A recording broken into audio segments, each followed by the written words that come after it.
أعوذ بالله من الشيطان الرجيم. بسم الله الرحمن الرحيم.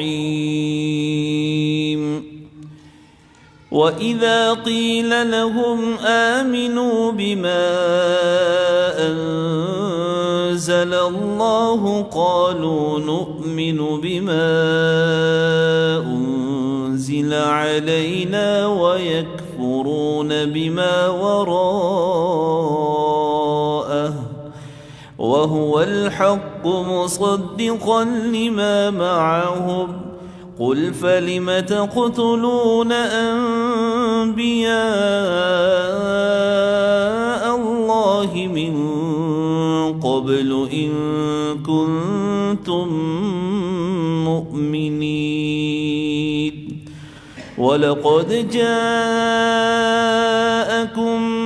موسى بالبينات ثم اتخذتم العجل من بعده وأنتم ظالمون وإذ أخذنا ميثاقكم ورفعنا فوقكم الطور خذوا ما آتيناكم بقوة واسمعوا قالوا سمعنا وعصينا وأشربوا في قلوبهم العجل بكفرهم قل بئس ما يأمركم به إيمانكم إن كنتم مؤمنين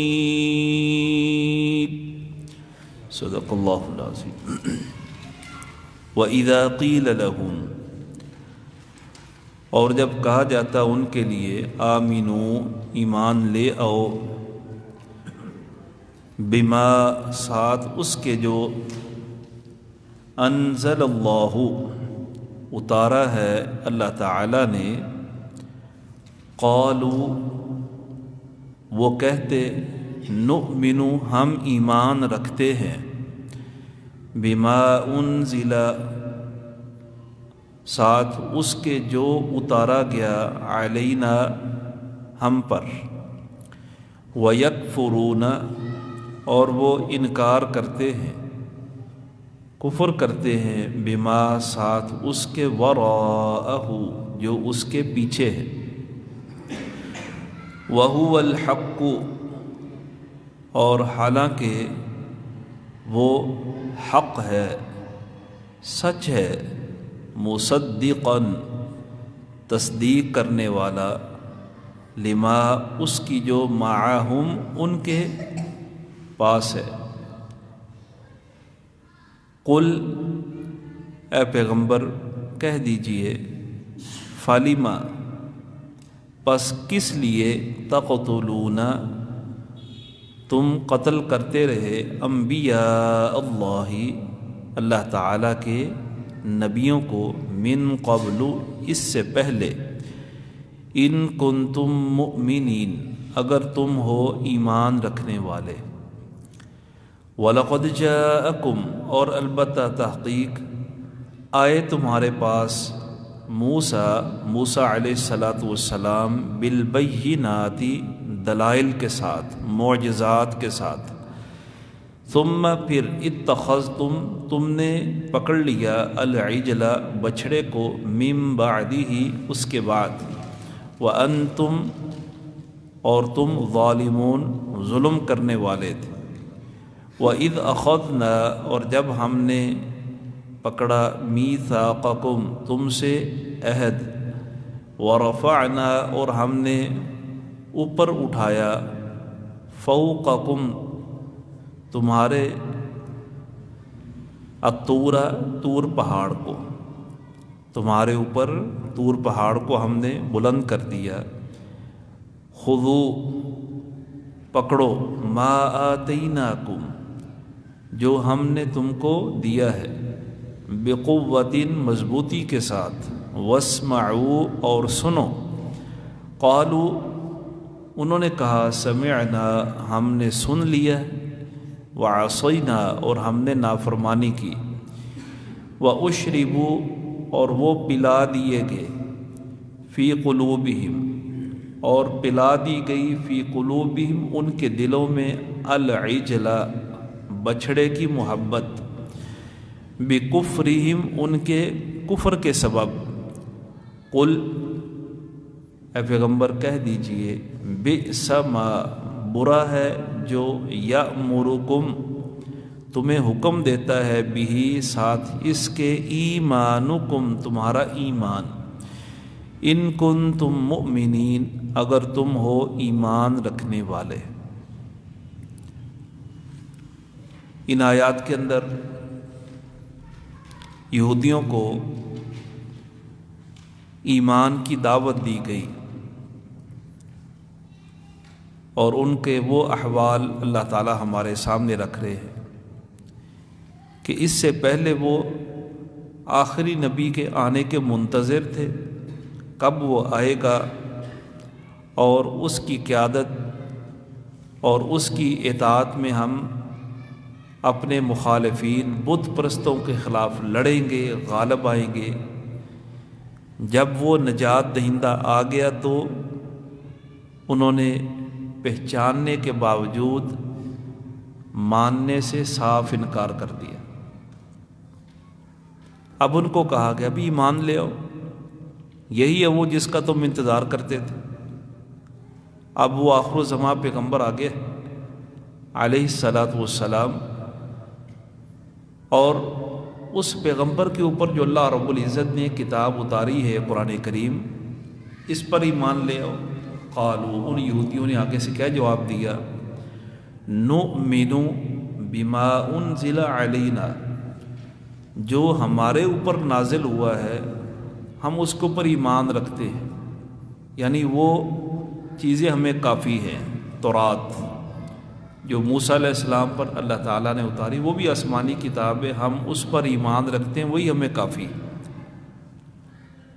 وَيَكْفُرُونَ بِمَا وَرَاءَهُ اس کے بعد جو کچھ نازل ہوا ہے وہ سب کا انکار کر دیتے، انہوں نے کفر کیا، ماننے سے انکار کر دیا کہ ہم نے وہی مانا جو ہمارے اوپر نازل ہوا ہے۔ اور جو ان کے بعد نازل ہوا ہے قرآن مجید، اللہ تعالیٰ فرماتے ہیں وَهُوَ الْحَقُّ مُصَدِّقًا لِمَا مَعَهُ یہ قرآن اس سے پہلے جو نازل ہوا ہے اس کی تصدیق کرتا ہے۔ قرآن یہ نہیں کہتا کہ تمہاری کتاب وہ سچی نہیں، آسمان سے نازل نہیں ہوئی، تصدیق کرتا ہے۔ اور اس کی تصدیق کا مطلب یہ ہے کہ اس کے اندر بھی وہی تعلیمات ہیں جو تورات کے اندر تعلیمات تھیں، اور اسی سلسلے کو تم نے اگر برقرار رکھنا ہے اور مزید آگے بڑھانا ہے، اپنے ایمان کو قائم رکھنا ہے، تو قرآن کریم پر ایمان لے آؤ۔ یہ قرآن اس کی تصدیق کرتا ہے، اس کی تعلیمات اور اس کا بتایا ہوا عقیدہ اور عمل وہی ہے جو اس کے اندر تھا۔ اب اس کا اگر تم انکار کرتے ہو تو پہلوں کا بھی انکار ہوتا ہے، کیوں؟ قرآن ان کی تصدیق کرتا ہے، قرآن کی وہی دعوت جو پہلی کتابوں کی دعوت تھی۔ قل فلم تقتلون انبیاء اللہ اب ان سے ایک سوال ہو رہا ہے۔ اللہ تعالیٰ فرماتے ہیں اے پیارے حبیب علیہ الصلاۃ والسلام، ان یہودیوں سے ذرا پوچھو، تم اگر کہتے ہو ہم ان کتابوں پر ایمان رکھتے ہیں، اپنے نبی کی تعلیم کو ماننا ہے، تو پھر ان انبیاء کو تم نے قتل کیوں کیا؟ ان کے اوپر کیوں حملے کرتے رہے؟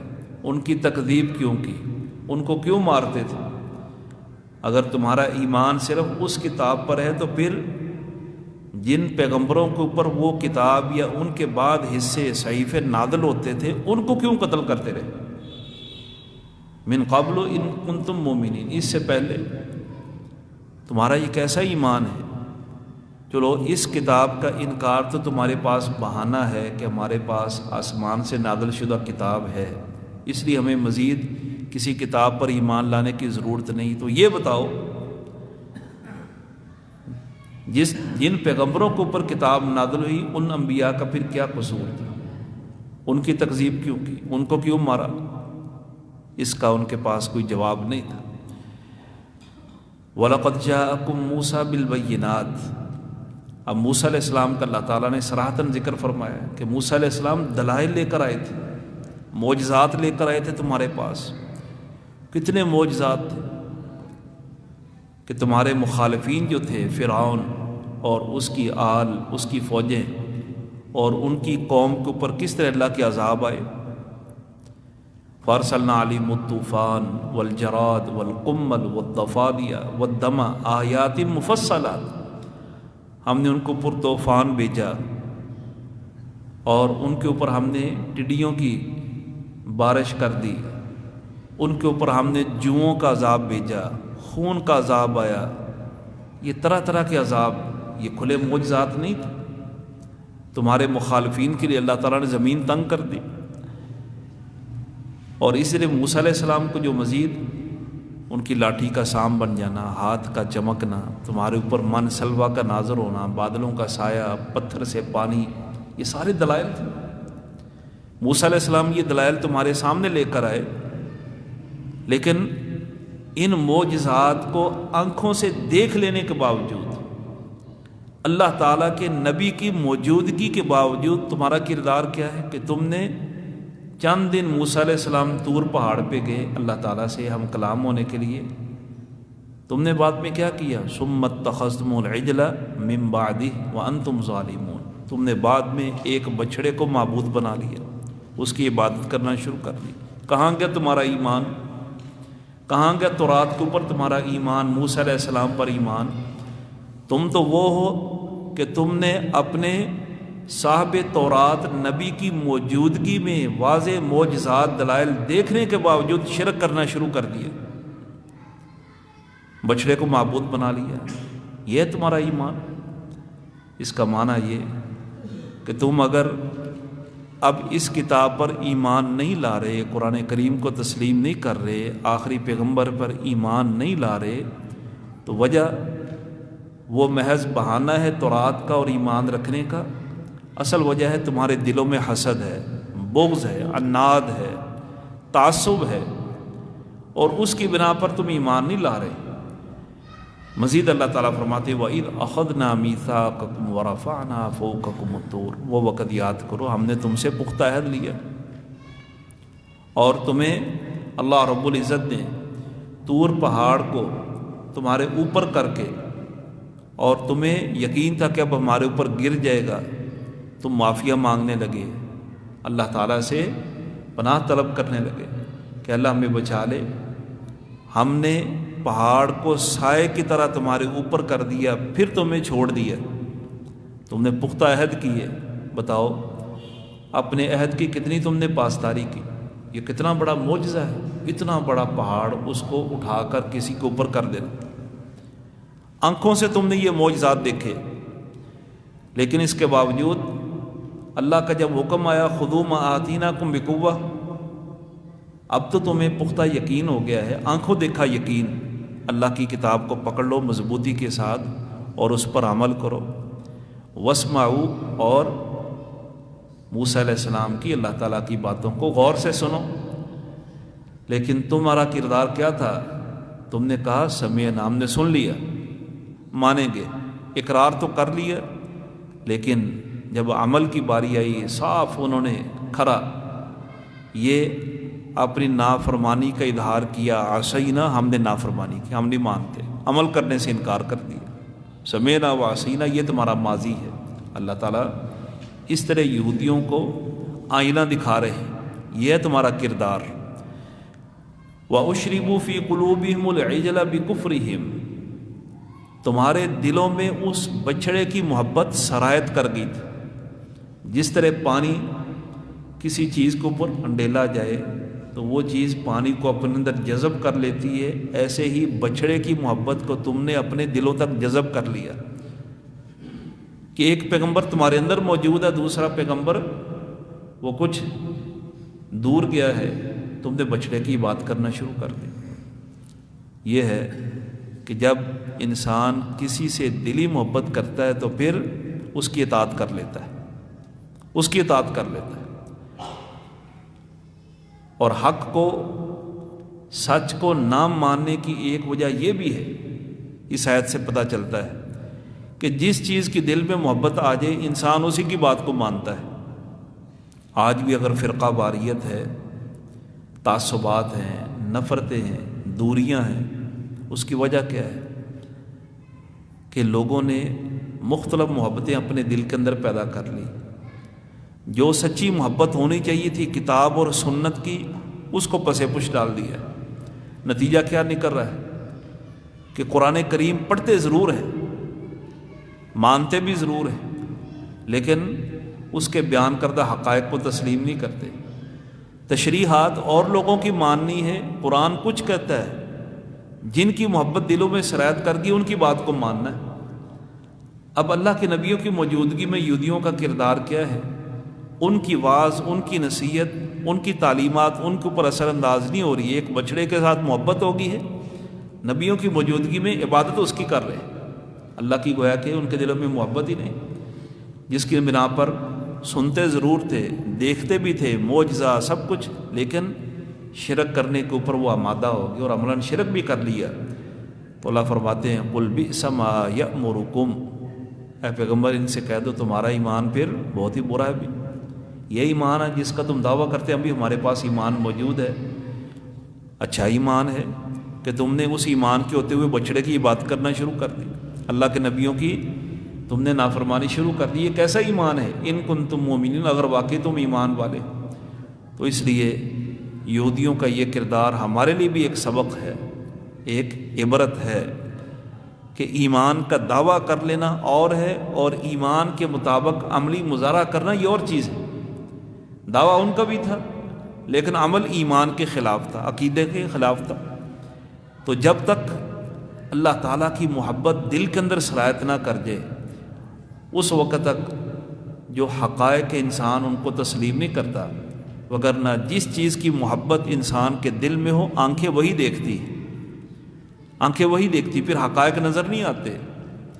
سورج کی روشنی اگر سفید ہے تو یہ سفید شیشے سے نظر آئے گی، اگر آنکھ کے سامنے سیاہ رنگ کا شیشہ کر دیا جائے تو سیاہ رنگ کی نظر آئے گی، سیاہی مائل نظر آئے گی۔ سبز رنگ کا شیشہ ہوگا تو سبزی مائل نظر آئے گی۔ سرخ رنگ کا شیشہ آنکھ کے سامنے ہو تو دھوپ سرخی مائل نظر آئے گی۔ اب اس میں قصور کس کا ہے؟ اس کی آنکھ کا ہے، جو حقیقت کو پہچان نہیں رہی، جو تعصب آنکھوں کے اوپر چڑھ گیا ہے اس کے مطابق اس کو حقیقت نظر آ رہی ہے۔ اور یہ وجہ ہے جب اس طرح کا تعصب آ جائے تو پھر حقیقت کو لوگ بھول جاتے ہیں، تعصبات کے پیچھے چلتے ہوئے فرقہ واریت کے راستے کھول رہتے ہیں۔ اللہ رب العزت سے دعا ہے اللہ تعالی ہمیں بھی صحیح معنوں میں کتاب و سنت کی تعلیمات سے آگاہ ہو کر اس کے مطابق عقیدہ عمل کرنے کی توفیق عطا فرمائے۔ آخر دعوانا الحمدللہ رب العالمین۔